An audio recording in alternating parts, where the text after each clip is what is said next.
rendez-vous du dimanche sur la web radio arime.com. Les points du showbiz, les points du sport, tous les dimanches 11h, 11h30 sur la radio et sur la page YouTube Arime Web TV RDVD. Rendez-vous à ne pas rater.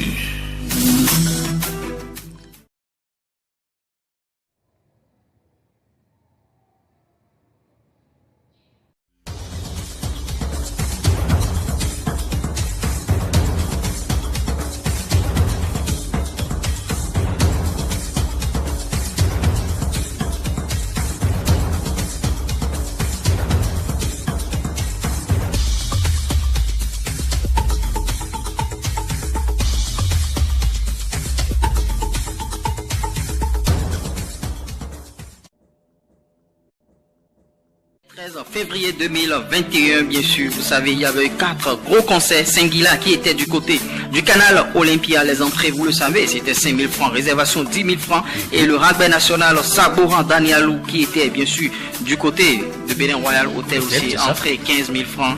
Bon, vous savez, le rugby national, il n'est plus à présenter et Saboran Danielou, il fait de la très bonne musique. Et Singila au canal Olympia, les gens se sont déplacés et c'était bien ce concert.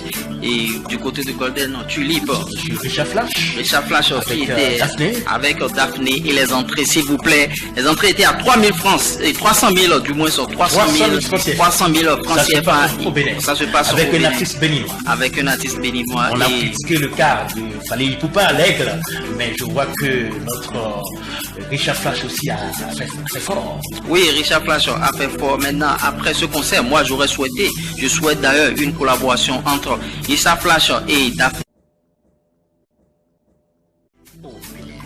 On parle de l'art, on parle également de Fanico de Jésus et de la Mama Africa Angélique Kidjo. Oui, Fanico de Jésus et la Mama Africa, bien sûr. Mama Angélique Kidjo, comme j'ai l'habitude de l'appeler. Et les deux artistes béninois sont à l'honneur puisqu'ils sont bien sûr dans le top 100 des artistes musiciens africains. Et Angélique Kidjo est 6e et Fanico de Jésus est 25e. Bien sûr, c'est un classement de l'agence Events Media, vous savez. Et dans cette liste, il y a de grosses pointus. Et les artistes qui sont dedans, ils n'ont pas démérité. Ils ont vraiment le niveau et ils ont mérité. Bravo à Fanico de Jésus, bravo à Maman Africa. On espère qu'elle va revenir un de ces jours à Cotonou. À la musique à l'international avec Tiken Jah Fakoly qui a reçu un sacre. Non, Tiken Jah Fakoly, oui, il est nominé bien sûr aux victoires du reggae en France. Tiken Jah Fakoly, et par rapport à cette nomination, il a été vivement critiqué sur la toile, comme quoi il ne chante pas, parce que vous savez, Tiken Jah Fakoly, ces derniers temps, il s'est un peu infiltré dans la politique de son pays et les internautes sont en train de le piler, comme quoi Tiken Jah Fakoly, pourquoi tu viens nous dire de voter pour toi? Pourquoi tu viens raconter ça? Va te consacrer à ta politique. Et c'est méchant par rapport à ces internautes. Je pense que Tiken Jah Fakoly c'est un artiste engagé. Il a été toujours politique, hein, donc c'est pas nouveau pour lui. Donc je pense que il fait de la politique tout en décriant tout ce qui se fait d'assez anormal dans la gestion des pays africains. Donc je crois que c'est tout bénéf pour Tiken Jah Fakoly. La Côte d'Ivoire. Après Cotonou Bénin, Fally Ipupa est au Cameroun.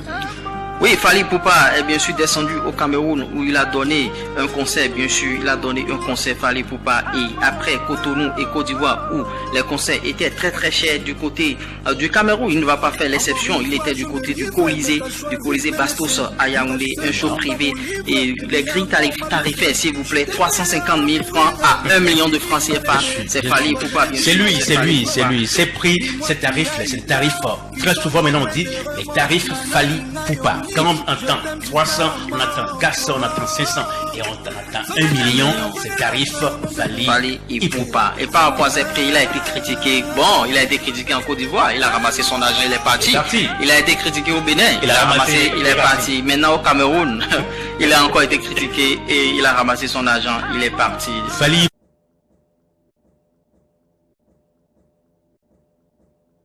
Sport international pour aller rapidement. La Ligue des champions de la CAF. De la CAF, c'est bien cela. Oui. A débuté bien sûr, la Ligue des champions de la CAF a débuté ce vendredi et on a assisté à quelques matchs dont on va vous donner les résultats dans nos prochaines éditions, puisque l'AS Vita Club du Congo rencontrait bien sûr les Tanzaniens de Simba Sporting Club. Le Zamalek du Caire rencontrait le Mouloudia Club d'Alger, un club algérien bien sûr. C'est bien sûr les deux rencontres qui ont débuté bien sûr.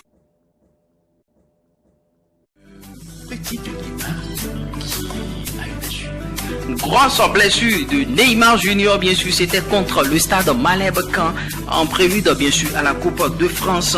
Neymar s'est blessé, éternel blessé. Et bien sûr, Neymar, vous savez, avant juste les huitièmes de finale, on ne comprend pas cette malédiction qui plane sur le joueur brésilien. Il se blesse chaque fois et ça fait déjà 3e année sur 4 que Neymar se blesse avant une huitième de finale. 3e année sur 4 et la seule année où il ne s'est pas blessé, c'était bien sûr pour des raisons de Covid, où il fallait jouer une seule fois.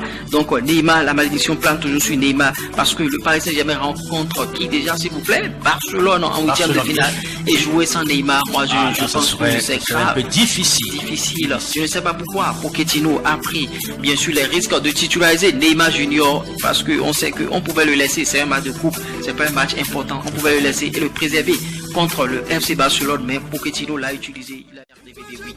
C'était bien sûr le RDVD 8. Merci à vous tous, merci à vous toutes. Et on se dit à dimanche prochain pour un autre numéro.